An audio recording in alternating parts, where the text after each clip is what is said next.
Now moving on to Kanna, Sceletium Tortuosum. Basically what it does, it's been found to effectively lower stress, elevate mood, and increase focus. No, it's my time, I don't need a paddock. What? This is my dream, time to manifest it. Hey. I've been starving on my demons, slay like anorexic. Why you present? Stop with all the questions, time I teach a lesson. What is up, team? This is Quinn Stilson with the Quinn Coaching. Today with another supplement science review. It's gonna be all about Kanna.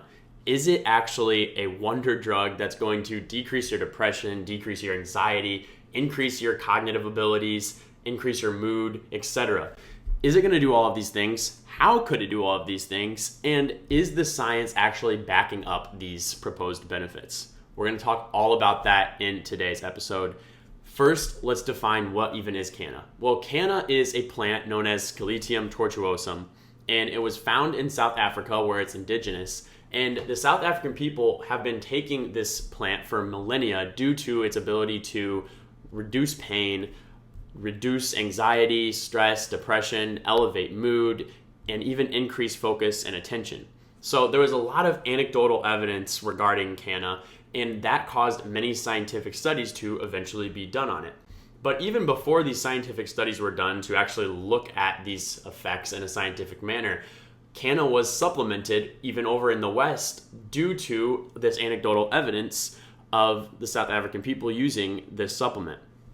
And as you can see with Derek that we just listened to, people also have added it to their pre-workout, such as MorePlatesMoreDates in this gorilla mode, and we'll talk more about that as we go through and talk about Kanna. So let's actually talk about, though, how could possibly Kanna actually arrive at these effects? What is its scientific mechanism of action? It's very similar to something known as SSRIs, if you've heard of those. SSRIs are an antidepressant or a drug that's also used for anxiety disorders, such as OCD, as well as for bulimia. Now, how SSRIs work is, first we need to define what does the acronym stand for. Well, it stands for Selective Serotonin Reuptake Inhibitors.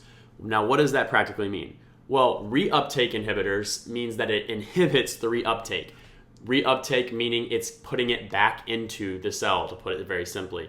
Thus, if we're inhibiting it, putting it back into the cell, we're allowing it to stay outside and actually act on its receptor, which essentially, for our purposes here, is going to elevate mood, which is why we could actually possibly see increased mood, decreased anxiety, decreased depression with Kanna. Let's talk about some practical things about this drug.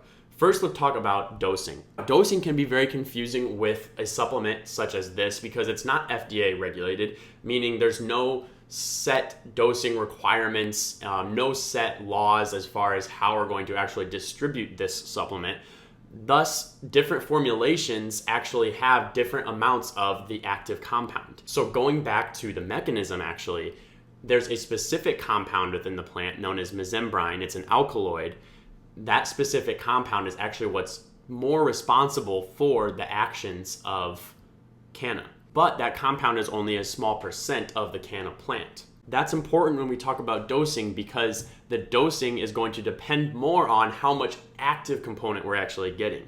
That meaning Derek, who's putting more just dried plant powder in his pre-workout, which is totally fine, but that means we need to give more of the dose in order to actually get more of the active compound because he's essentially putting the entire plant in. So he put 1,000 milligrams, which is still a relatively high dose, even if we're using the whole plant, but that'll give us a certain amount of the active compound versus a proprietary blend which only focuses on that specific compound. Essentially, it extracted that specific compound from the plant. It's only listed as a 25 milligram dose. However, the active compound in that 25 milligrams is probably very similar to the amount of active compound in Derek's 1,000 milligram dose. All that to say, the dosing is very not standardized due to no FDA regulation, so you really have to simply just trust the supplement company that you're getting it from, that you're getting enough active compound, which is definitely a downside of this supplement. And so because we don't necessarily know how much active compound we're getting, and because the dosing is so varied, safety becomes even more important. So let's talk about how safe Kanna actually is. Well, fortunately, Derek is correct when he talks about this supplement and says that it is very safe, and it truly is. There's no hallucinogenic properties, which is often rumored. There's none of that in the studies that have been done.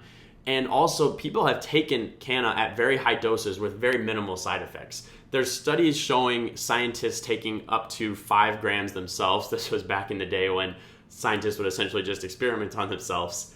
They would take 5 grams of Kanna. So Derek only gives you 1 gram. They would take 5 grams, and really all they would experience is some nausea and some slight headache. And then they even took up to 15 grams once.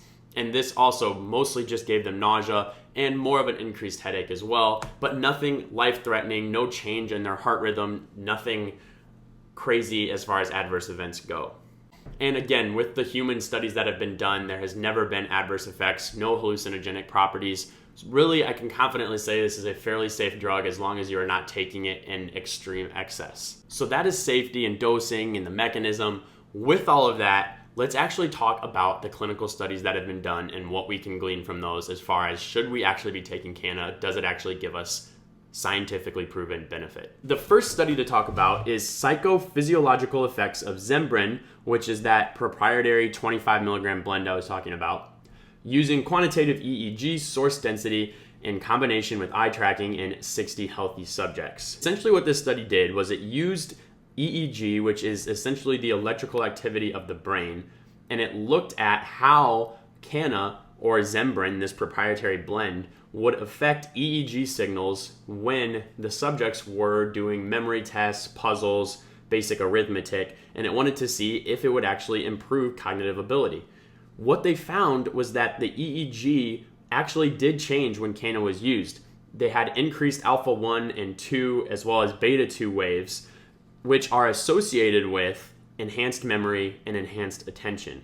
Now, the important fact though about this is while they did show that the EEG changed, and that was a statistically significant change when Kanna was used versus when it was not, what it did not demonstrate was a significant or even a statistically significant difference with the actual performance metrics. So when they actually looked at how well they performed on the arithmetic, how well they performed on the memory tests, actually no benefit at all. The next study to talk about is called Acute Effects of Sceletium Tortuosum, or Zembrin, a dual 5-HT reuptake and PDE4 inhibitor in the human amygdala and its connection to the hypothalamus. Now, what this study showed was there was a decreased activation in the amygdala when Kanna was used. Now, what does this mean? Well, the amygdala is essentially the part of the brain that focuses on the fear response. So when they used functional MRI to look at the effect of Kanna on the amygdala, they found that the brain was firing less in the amygdala when Kanna was used, aka it was having less of a fear response. That being said, when they actually, again, looked at those real performance metrics, the reaction rate, the error rate of all these tests that they were having the subject perform, there was no difference between the Kanna group and the non-Kanna group. So these two studies, basically to sum this up, both of them demonstrated that Kanna did have an effect in the brain. They were able to show that with functional MRI and an EEG.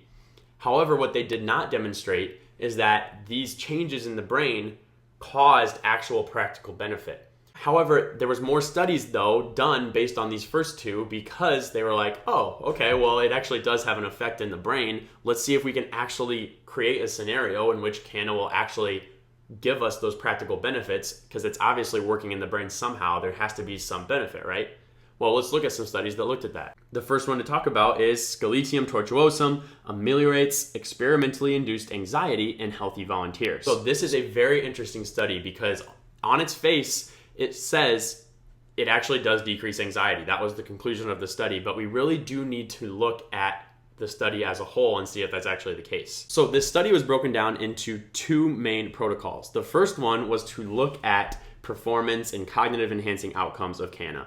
And what they found was that there was no benefit seen in performance. There was no benefit in word recall or memory, no benefit in alertness, calmness, frustration, perceived effort, etc. So essentially Kanna had no effect in this first protocol. The second protocol was more so looking at the anxiety reducing effects of Kanna. What it did was it subjected the patients to 5 minutes of public speaking. They got Kanna before in one group and they didn't get Kanna in the other group. What they found was that the group that had Kanna had lower perceived anxiety right before they started public speaking. However, midway through the public speaking, as well as at the end of the public speaking, there was no difference in perceived anxiety compared to the Kanna and the non-Kanna groups. And they also looked at heart rate as a marker of anxiety, and really there was no difference in heart rate throughout this study. There was only a 2 to 3 beat per minute difference between the groups, with the Kanna group actually having a higher heart rate at the beginning of the public speaking, while the non-Kanna group had a slightly lower mid and post public speaking. So while they did conclude, and they can fairly conclude, that Kanna decreased anxiety, it's a very, very minimal effect. It only decreased it pre-public speaking. Middle of the public speaking, it did not decrease it. And at the end of the public speaking, it did not decrease the anxiety as well. And when it did decrease it, it was a very small effect.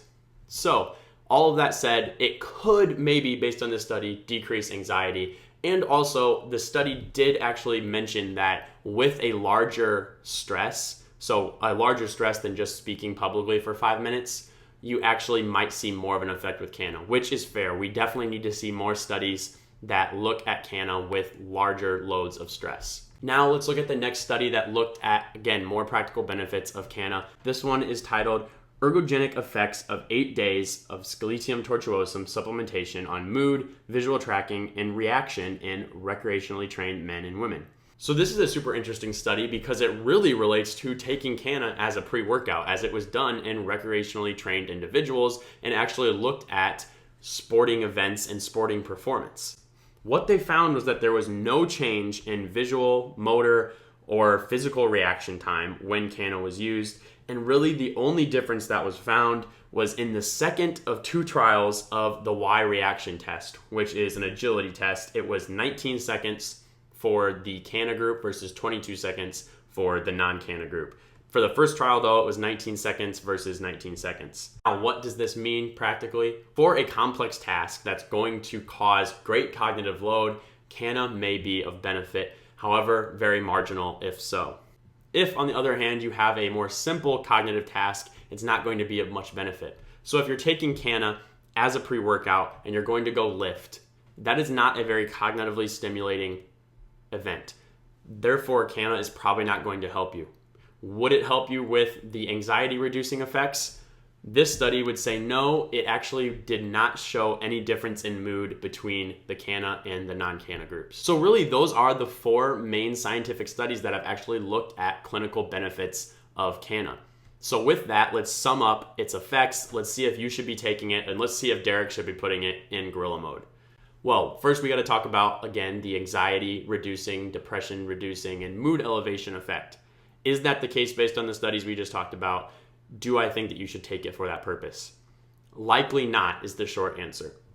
The original studies did show that there was decreased amygdala activation. There was EEG wave patterns that could be consistent with an elevated mood. However, throughout the rest of the studies, there was really no significant benefit in regards to taking Kanna on decreasing anxiety. That being said, there are 2 caveats. One, there needs to be more studies done that actually look at Kanna effect on anxiety when a larger stress is given. And 2, what I will agree with Derek on is it does logically make sense that if you take caffeine as a stimulant, you're going to be increasing your anxiety load in a sense. Thus, Kanna may be more effective synergistically with caffeine. So I think Derek's reasoning is kind of spot on there. However, I don't think that it's going to be that much of an effect, even if taken with caffeine. However, a study would have to be done to prove that correct or incorrect. Now, the second benefit then, again, is that cognitive enhancing effect. Do I think you should take Kanna for this reason? Again, short answer is probably not. We only saw a very marginal effect in 1 trial of a more complex cognitive task. If you're taking it for pre-workout, for instance, you're definitely not going to be reaching this complex task level, and I don't think that Kanna will benefit you all that much. And finally, let's talk about gorilla mode. Let's talk about more plates, more dates pre-workout. Do I think you should be including it? Well, based on the evidence we just talked about, probably not. And he does say, though, his reason to include it is mostly anecdotal. It's worked in the past for his people that have taken it, and it seems to be working for him now. Great. The scientific evidence does not really back it up. That being said, like I've already talked about, there needs to be more studies done to actually show if it does truly have a benefit or if it does truly not have a benefit. So I don't necessarily have a problem with him including it, given the fact that it is definitely safe. He's probably using it at a correct dose. And also the rest of his pre-workout rocks. It's great. He includes things at the correct dosages. He includes a ton of scientifically backed supplements within his pre-workout. I would highly recommend his pre-workout to anyone compared to really any other pre-workout on the market. So honestly, great job, Derek, in my opinion. And the only thing I will say, probably not evidence-based inclusion in the pre-workout, but I still think the pre-workout is great. So that is all we've got on Kanna today, folks. Thank you so much for listening. If you enjoyed, please like, comment, subscribe. It really does help out. For all your coaching needs, hit up thequancoaching.com and follow me on Instagram, TikTok, and subscribe on YouTube, of course. And with that, I will see you all next session.